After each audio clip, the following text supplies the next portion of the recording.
Hello tout le monde, on se retrouve pour une nouvelle fac puisque je vous ai demandé de me poser vos questions sur Twitter et Insta, sauf que vous m'avez complètement prise par surprise puisque j'ai eu des tonnes et des tonnes, enfin juste des milliers de questions, tellement bien que le hashtag AskElsaMakeup sur Twitter s'est positionné en TT, donc en trending topic sur Twitter. C'était juste fou, c'est la première fois que ça m'arrivait, donc j'étais un peu choquée parce que je me suis dit comment je vais répondre à tout ça. Donc vous avez aussi posé les questions sur Insta, donc ce que je vais faire c'est que j'en ai pioché un petit peu des deux mais c'est principalement Twitter aujourd'hui et je ferai une prochaine fac où ce sera surtout sur les questions d'Insta parce qu'il y en avait plus de 1000, enfin fou quoi. Donc on commence, ton fond d'écran d'accueil de verrouillage, c'est Bella, voilà, c'est une photo d'elle que j'adore, je la trouve trop belle dessus, on dirait une peinture, une princesse. Si tu devais être un animal, tu serais quoi? Alors j'ai réfléchi à celle-ci et je pense que je serais un oiseau parce que, je sais pas, je trouve ça super gracieux le fait de pouvoir voler et aller où on veut comme ça. C'est quelque chose que j'envie beaucoup. Alors Lola me demande trop poubelle, Elsa, dis-moi avec quelle plateforme et comment as-tu ouvert ton blog? Cela a été payant, merci, des bisous. J'étais jusqu'à maintenant sur Blogger. Blogger c'est gratuit, c'est à disponibilité de tout le monde, c'est ce qu'il y a de plus simple si vous débutez. Et là récemment, depuis quelques jours, j'ai migré vers WordPress. WordPress qui est une plateforme beaucoup plus professionnelle et plus compliquée et c'est payant aussi, c'est payant en tout cas si vous achetez un nom de domaine, etc. C'est un rayon qui est super compliqué, moi c'est pas du tout le mien. J'ai vraiment été aidée pour ça parce que c'est pas, voilà, moi je ne connais vraiment pas. C'est Natasha Bird qui a créé mon design et j'ai été aidée également pour la migration, etc. par une tierce personne. Vas-tu continuer les weekly vlogs? Donc oui, tout à fait, et là actuellement à l'heure où je vous parle, cette semaine-là je suis en train d'en filmer, donc oui je vais les continuer mais je ne sais pas encore à quelle fréquence exactement. Quelle est ta phobie? Définitivement les serpents. Rien ne me fait plus peur que ça, j'en ai vraiment rien que d'en parler, j'en ai des frissons. Ensuite, est-ce que si tu croises des abonnés qui te demandent de faire une photo, tu acceptes? Alors carrément, même en général c'est moi qui propose, j'en rencontre très souvent des abonnés et donc il y en a qui osent venir parce qu'il y en a qui osent pas et qui m'envoient un petit message après et qui sont déçus parce que voilà elles n'ont pas eu le courage de venir alors que je vous assure je mords pas et c'est toujours un plaisir de vous rencontrer et je sais que la plupart, au tout début en tout cas la plupart regrettaient de ne pas avoir pris les photos avec moi donc du coup maintenant chaque fois que j'en rencontre je leur demande vous voulez faire une photo ou autre parce que je sais qu'elles n'osent pas toujours et moi ça me dérange pas du tout, je veux dire même quand je n'ai pas le temps je le prends quand même parce que je sais que je me mets à leur place et moi c'est quelque chose que j'apprécierais donc voilà, j'ai toujours le temps pour ça, soit photo, n'importe quoi, papoter, je prends toujours mon temps avec et j'adore ça. Salut ma belle, après Dubaï, quelle est ta prochaine destination vacances? Alors j'ai pas du tout prévu de vacances pour le moment rien n'est réservé. J'aimerais, là en ce moment j'ai vraiment une très grosse envie de repartir à Londres parce qu'en général j'y vais tous les ans et puis bon l'année dernière forcément c'était une année compliquée donc j'ai pas pu y aller. Mais là ça me manque vraiment beaucoup donc je pense que quand je pourrai j'y repartirai sur quelques jours. J'ai trop envie d'y repartir et sinon en termes de grandes vacances vraiment je ne sais pas du tout. Rien n'est prévu donc je sais pas. Ton exemple en matière de mode, donc célébrité, donc je dirais Selena Gomez parce que c'est vraiment, j'adore son style, je trouve que c'est un style qui se rapproche plus ou moins du mien, même si elle est plus sophistiquée mais c'est quelque chose que je la trouve toujours très bien habillée. J'aime beaucoup Shay Mitchell qui est une actrice de Pretty Little Liars qui est toujours au top aussi, des pieds à la tête. Quel est ton humoriste préféré? Aucun, puisque je n'en suis aucun. Est-ce que tu as peur de prendre la grosse tête et de t'éloigner de tes abonnés en atteignant les 500 000 abonnés déjà, je pense que je suis très loin d'arriver aux 500 000, pour moi c'est à peine croyable. Les 500 000 sont encore loin, mais quand bien même, je ne m'apprendrai jamais. Mais vraiment, ça c'est un truc pour moi qui est juste impossible à imaginer, c'est juste YouTube, on n'est pas des stars, on n'est pas des célébrités, on est juste des filles comme les autres et moi je me considère comme une fille lambda, une fille comme vous, voilà, c'est juste que je fais des vidéos et je me mets en public comme ça mais il n'y a vraiment pas de quoi prendre la grosse tête, mais alors carrément pas. Tu faire des swaps? Justement, on en a parlé avec une certaine personne, donc c'est fort possible, pas tout de suite mais c'est en prévision, en tout cas on y pense. Je vous dirai pas avec qui bien sûr. Est-ce que tu ferais des vidéos si tu ne gagnerais pas de l'argent grâce à ça? Oui, très honnêtement, oui, c'est vraiment direct, je réfléchis pas. Après, oui, pour être honnête, je je n'investirais pas autant derrière en matière de matériel. Si mes vidéos n'étaient pas monétisées, je veux dire, c'est grâce à ça que je peux me permettre tout l'équipement, c'est-à-dire le réflexe, les objectifs, le logiciel, les lumières et tous les accessoires qui vont avec, qui coûtent vraiment une fortune, il faut le savoir. C'est vraiment pas des petits investissements, c'est quelque chose qui coûte beaucoup d'argent. Donc voilà, si les vidéos n'étaient pas monétisées, je me donnerais pas autant de mal pour avoir cette qualité-là et m'améliorer toujours plus, parce que c'est grâce à ça qu'on le fait. Mais après, je veux dire, c'est tellement une passion et c'est quelque chose que j'aime tellement faire que oui, je le ferai quand même malgré tout, c'est sûr. Regardes-tu des téléréalités? Si oui, quoi?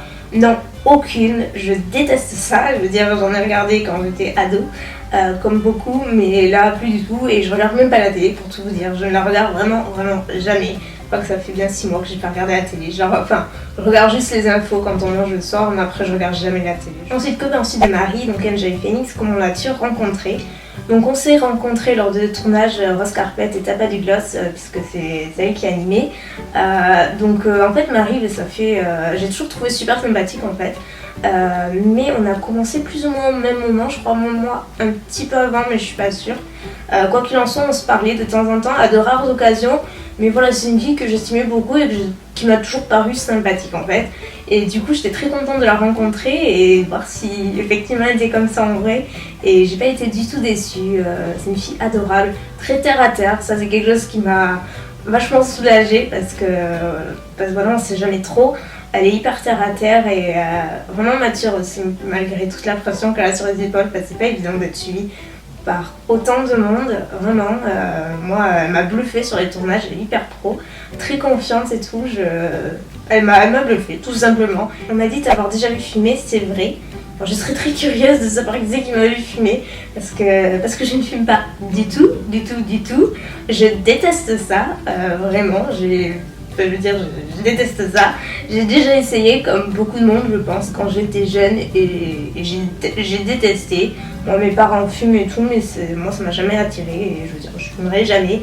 Et quand bien même je fumerai, je veux dire, chacun ses oignons et chacun fait ce qu'il veut. Quel est ton réseau social préféré? Je dirais Instagram. Vas-tu aux toilettes avec ou sans ton portable? Quel est ton pire défaut? Et qu'est-ce qui te titille, t'énerve? J'ai pratiquement toujours mon portable sur moi, j'avoue. Donc oui, deuxième, quel est ton pire défaut? Je dirais que ça rejoint la troisième question, c'est que je suis un petit peu chiante sur les bords, mais je l'avoue vraiment, parce que moi ça m'agace d'être comme ça, mais j'y peux rien. Par exemple, c'est surtout quand on mange, en fait, au moment du repas. Si j'ai fini de manger avant tout le monde, en fait les bruits de mastication, quand les gens boivent de l'eau, quand ils mangent et tout, et enfin d'entendre tous ces petits bruits là, ça m'exaspère. Je crois que le pire c'est quand je vais chez ma grand-mère et que c'est le moment de la soupe. Moi j'en prends pas, mais quand c'est le moment, c'est comme ça, c'est horrible, ça me fait dresser les poils et là je décède en silence, vraiment. Au moment du repas, je suis très agaçante. Je le dis pas, hein, mais enfin, je le dis avec ma mère et tout parce qu'ils savent comment je suis, mais sinon après, je sais me tenir quand même, mais ça m'agace. La plus grosse blessure que tu aies eue, j'ai jamais été casse-cou en fait, comme quand j'étais gamine. J'ai jamais eu de blessures comme ça, accident, casse-cou, tout ça. Moi, c'est plutôt suite aux opérations, hein, forcément. Donc si je vais citer ça, c'était un escar en fait que j'ai eu en 2005. Un escar en fait c'est une plaie qui se forme suite à un point d'appui. Et là en l'occurrence je l'avais au niveau de la nuque. Et en fait un escar, je suis désolée mais je peux pas rentrer dans des détails moins crus que ça. C'est un trou, une plaie mais très profonde qui ressemble à un trou. Et donc moi c'est ce que j'avais dans le cou, puisqu'en fait ça faisait appui contre un plâtre et ça s'était creusé. Et ça faisait 3 cm de largeur et on voyait l'intérieur quoi. C'était horrible et c'était c'est des douleurs que vous pouvez même pas imaginer quoi. Il fallait, je vais pas entrer dans les détails, mais c'était des douleurs inimaginables et je l'ai eu pendant 8 mois et d'ailleurs il a fallu me le refermer parce que ça guérissait pas. Donc ouais, définitivement plus grosse blessure, mais c'était pas une blessure genre pauvre, je me suis fait mal en tombant quoi. Si un jour tu auras la possibilité de réaliser 3 rêves, ce serait quoi? Je dirais en tout premier lieu retrouver la mobilité et être capable de remarcher. En deuxième lieu, ce serait pouvoir voir mon grand-père. Il est décédé en 2005, peu après mon opération. Et enfin voilà, c'était juste comme mon père, on avait une relation fusionnelle et enfin, voilà, je pense que sa disparition, on en remettrait plus ou moins jamais. Je pense vraiment à vivre tous les jours, c'est quelque chose, un sujet qui me touche, donc je donnerais beaucoup, vraiment beaucoup pour le revoir et pour qu'il voit que voilà, finalement je m'en suis bien sortie puisqu'il nous a quittés sur une image de moi qui était atroce. Donc ouais, ce serait définitivement le revoir, lui parler et tout, passer un moment avec lui. Je sais pas, juste être heureuse, que mes parents soient heureux, que mon frère soit heureux et qu'on aille tous les quatre toujours très bien, en bonne santé, que voilà, juste pas quelque chose de fou mais d'essentiel. Tes emojis préférés. Je vous mettrai une capture de ceux que j'utilise le plus si vous voulez. Question un peu personnelle, mais est-ce qu'un jour tu retrouveras l'usage de tes jambes qu'on puisse voir l'usage d'adore? Merci.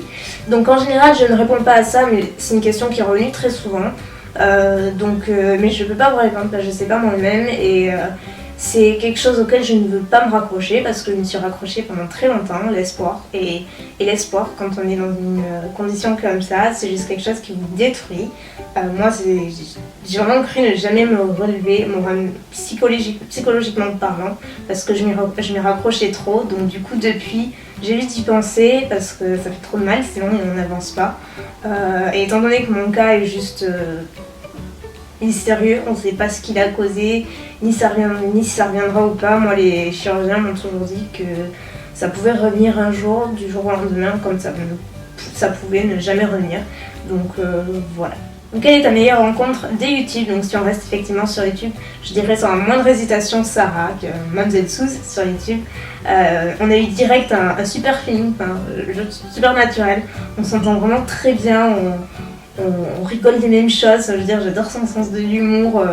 Je veux dire, les peu de fois où je vais à Paris, je trouve toujours un moment pour la voir parce que on passe toujours de super moments et c'est une fille que j'adore et on se ressemble beaucoup. Donc. Et enfin, dernière question, si tu avais la possibilité d'écrire un livre, que ferais-tu?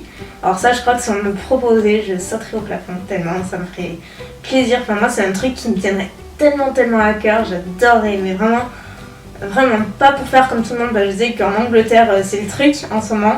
Tous les youtubeurs et youtubeuses font un livre. Moi, c'est vraiment c'est quelque chose qui me trotte dans la tête depuis mon opération, en fait, pour tout vous dire.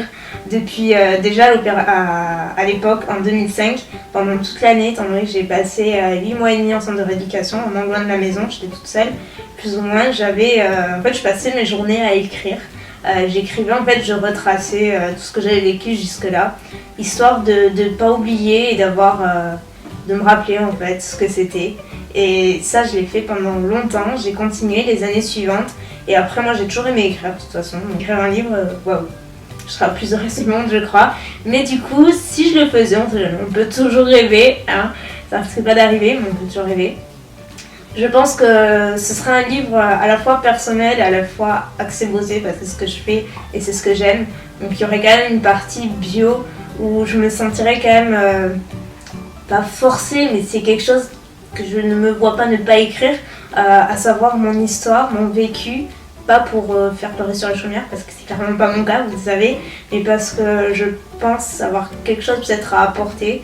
Du haut de mes 24 ans, j'ai l'impression d'avoir 80 parfois, et du coup je pense qu'il faut passer par là, et après ce serait bien sûr chapitre beauté, mais je pense que si j'avais la possibilité, j'inclurais aussi des articles de cuisine, enfin mixer vraiment mon univers, ce que j'aime, ce qui me plaît et quelque chose qui me ressemble en fait, tout simplement. Donc voilà, on sait jamais, on peut rêver, mais voilà. C'est tout pour aujourd'hui, donc si vous voulez poser vos questions, n'oubliez pas, c'est avec le hashtag AskElsaMakeup sur Twitter. Et pour la prochaine fois, comme je vous le disais, je vais piocher des questions qui ont été posées sur Instagram. Je ne pouvais pas tout faire en même temps, bien sûr, mais petit à petit ça va venir. Et puis voilà, et les questions auxquelles je n'ai pas répondu, j'y ai répondu généralement dans les précédentes packs, donc n'hésitez pas à aller voir. Sur ce, je vous fais plein de bisous et je vous dis à très bientôt. Ciao.